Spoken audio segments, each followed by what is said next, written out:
Years ago, when we moved into our house, I built a simple square fire pit in the backyard, and I think it's time for an upgrade. First, I got our utilities marked so I knew what to watch out for, and then began digging up sod. I'm gonna build in the corner of the fenced-in yard and incorporate a raised garden bed as well.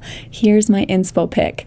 If you're new to my channel, I'm Melissa Woods and love DIY home improvement. I'm not afraid to get my hands dirty and work hard, which this project involved a lot of. To get the ground leveled, I strung a line and dug out roots and rocks, so many rocks, until it was 4 inches down. For the majority of the area, I laid down Class 2 crushed granite as a stable substrate, but where I wanted to build the concrete planter, I compacted paver base 2 to 3 inches thick. I got a huge delivery of all the block and bags of mortar from Home Depot and hired my neighbor with professional concrete experience to help me. His mixer was super helpful to have as we worked together to lay blocks. We measured the corners of the L-shaped planter and then strung a line to keep our course straight. Each block was set in mortar and got mortar between. I struck each mortar joint and broomed them off.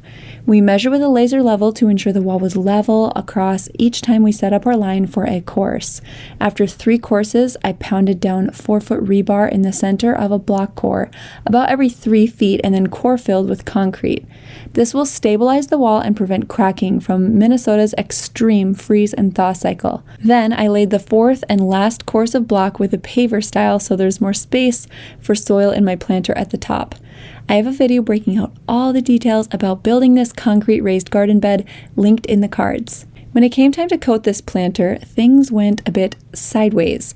I planned to use a leftover product I had on hand that was meant to resurface horizontal concrete surfaces, so it was quite thin. To put it on, I actually poured it from a cup and spread it with a squeegee. My daughter wanted to help with this part, so we did it together. I liked the color when it dried, so I decided to move forward, filling the planter with the leftover blocks. The rocks I had dug out of the dirt, logs that will eventually decompose, and then dirt and bags of topsoil, manure, and potting soil. I began adding my plants, but it kept bothering me that you could still see the seams of the block since my concrete coating was so thin.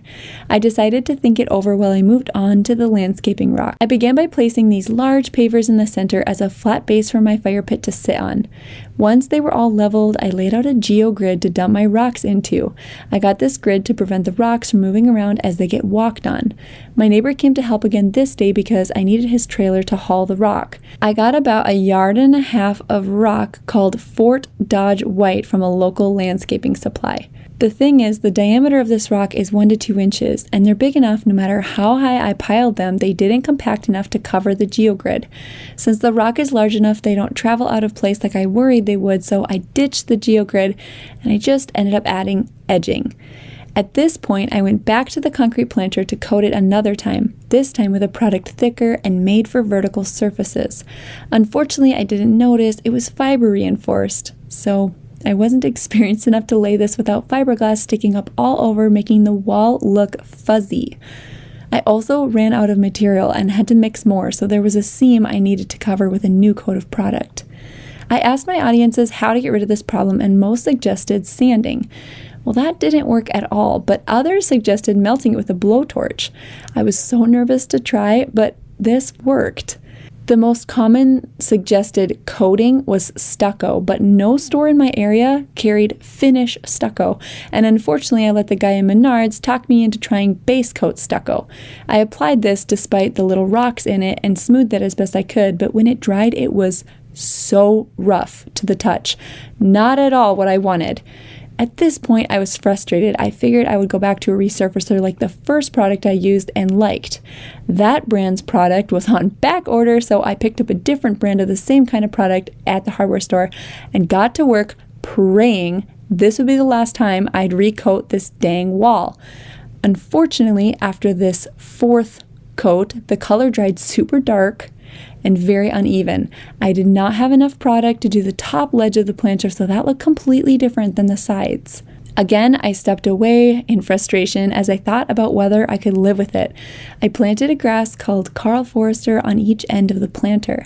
I moved on to building the big benches that will act as seating in front of the concrete garden bed.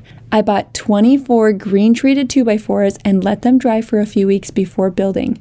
Then I glued and screwed them together in sets of 3, trying to force out any warping. Next, I began gluing the sets of 3 together and clamping. I'm making 2 benches with 12 2x4s each. Every so often, I drove these super long leg screws in so that each set of 3 was connected by screw. I was careful to plan my hardware so nothing would be visible on the front faces of the bench. This design utilizes the edge of the 2x4s as the top of the bench because it's a lot stronger this orientation than if the boards were laid flat. To get that edge to be as flat as possible, I did so many hours of hand planing and sanding. I used my belt sander with a 40 grit sandpaper and then an 80 grit. I used my planer to create a chamfer on the front edge and smooth it with my belt sander. Then I fixed any visible imperfections with stainable wood filler, and when it was dry, I did a final pass over with my random orbital sander and 120 grit paper. To clean the ends of my benches and make them square, I used my circular saw. Unfortunately, the bench at this point was way too heavy and large to use my miter or table saw, so I had to make do with a blade that didn't go all the way through the lumber.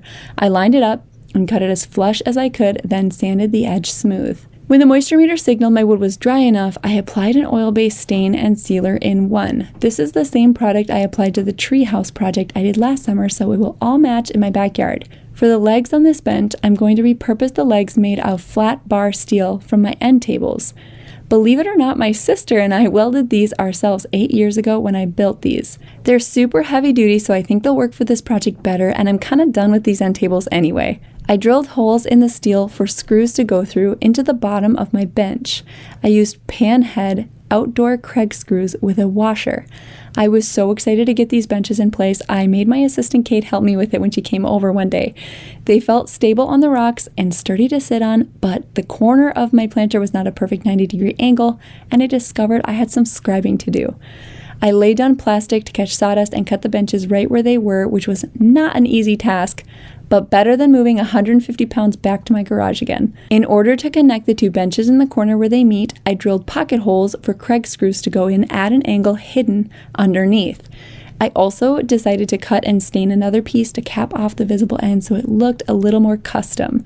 I taught my daughter how to do some drilling during this part, which was fun. All the while, I considered whether or not to recoat the raised concrete planter one more time. Ultimately, I decided it had to be 100% for me to be really proud of it. I went back to the brand I used for the first coat and spoke with one of their specialists who sent me Surecrete Wall Spray. This product can be sprayed or troweled, and its base coat is white, so I tinted it with a colorant named Putty. Since it's micro cement, I could squeegee it to a very smooth texture like I wanted. When it dried, I was delighted to find the color matched my pavers placed in the center of the pit perfectly. I moved my benches back in place and leveled them by adjusting the rocks below the steel legs. Then I went underneath and screwed them together utilizing those pocket holes. Back in early July, we hosted friends and had a fire in this corner as I told them about my grandiose plans for this design. Now, a month and a half later, I have a total oasis in my backyard. I sourced black polywood Adirondack chairs and a smokeless fire pit online. You can find links to these in the description. I draped solar-powered string lights along the fence to add to the ambiance. I planted mostly native species in this raised garden bed, and most of them are doing well. With concrete, it's important to be aware of the extra heat and dryness when choosing plants. The landscape rock do require shoes to walk on, but they're helpful in preventing bugs around the fire, and I love the look of them. This project was much funner to design than build, but even with my struggles finishing the planter and that geogrid not working out, I am so glad I did this. I love spending time out here in the late afternoons and evenings when it's fully shaded by our yard's big maple tree. I love the way this corner makes a destination out of an area that was forgotten and unused before. It is a beautiful gathering place. Our old fire pit area was in the center of our yard, but this one in the corner utilizes the space better. The design is amazing. The concrete planter serves as a backrest for the bench, and the bench is so smooth and comfortable after all that sanding. I feel like this luxury look was so worth how much it costs, especially for the huge benches. If you missed the budget breakdown, it was at the beginning of this video during ClickUp's sponsored segment. I want to thank you sincerely for watching. Without my audience, I would never get the courage to do projects of this scale. Creating this to inspire and teach you is very fulfilling for me and makes me want to take on bigger and better things. If this is your first time watching me, please subscribe so you can see more. Next up, I have a surprise room makeover for a friend that I completed in just 1 week. We'll catch you next time on Welcome to the Woods.